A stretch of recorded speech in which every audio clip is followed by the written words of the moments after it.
Et une page culture pour clore ce journal, et on prend la direction de Tétouan où se trouve ce soir notre envoyé spécial Ilham Barada qui va assister dans quelques minutes à la cérémonie d'ouverture de la 25e édition du Festival international du cinéma méditerranéen, un événement qui va animer la ville durant toute la semaine à venir. Bonsoir Ilham.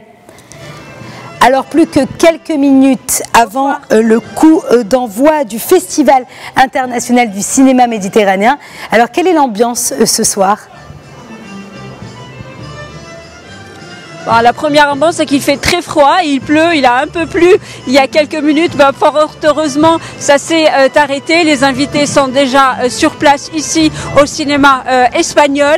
Les officiels aussi sont arrivés. Le ministre, le ministre de la Culture et de la Communication, il est ici. Donc en ce moment même est en train de se dérouler la cérémonie d'ouverture de cette 25e édition du Festival méditerranéen de Tétouan. Un festival qui fête sa 25e édition, mais ce sont 34 ans d'existence, parce que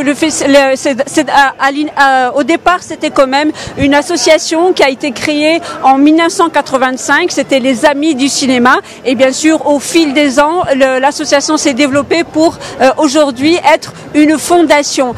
Cette année, pour cette 25e édition, ce sont 60 films qui vont être présentés pour cette édition qui s'achèvera bien sûr le 30 mars. 60 films, mais seulement 23 sont en compétition. 12 longs métrages et 13 documentaires.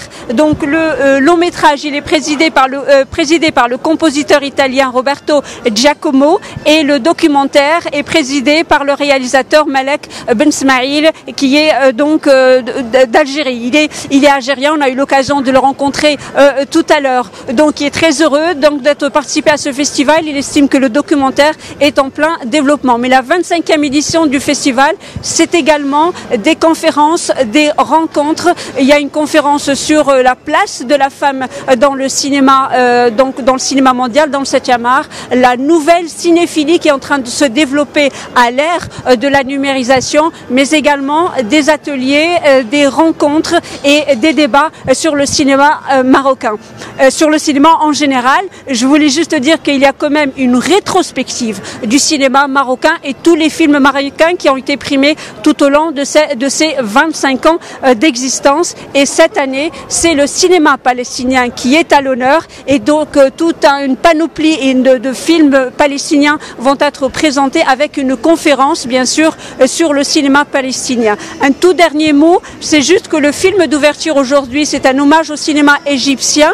Ça s'appelle La sueur des palmiers. C'est un film qui a été présenté en 1998 et qui avait été primé ici. Le festival, c'est également des hommages. Par exemple, cette année, c'est l'acteur marocain Choubi qui va avoir un hommage, l'actrice égyptienne Nili Karim et le réalisateur Luis Minaro. Je rappelle juste que le festival démarre aujourd'hui et s'achève le 30 mars prochain. Merci beaucoup Ilham Barada. Je rappelle que vous étiez en direct avec nous depuis Tétouan, où s'ouvre donc ce soir le Festival international du cinéma méditerranéen.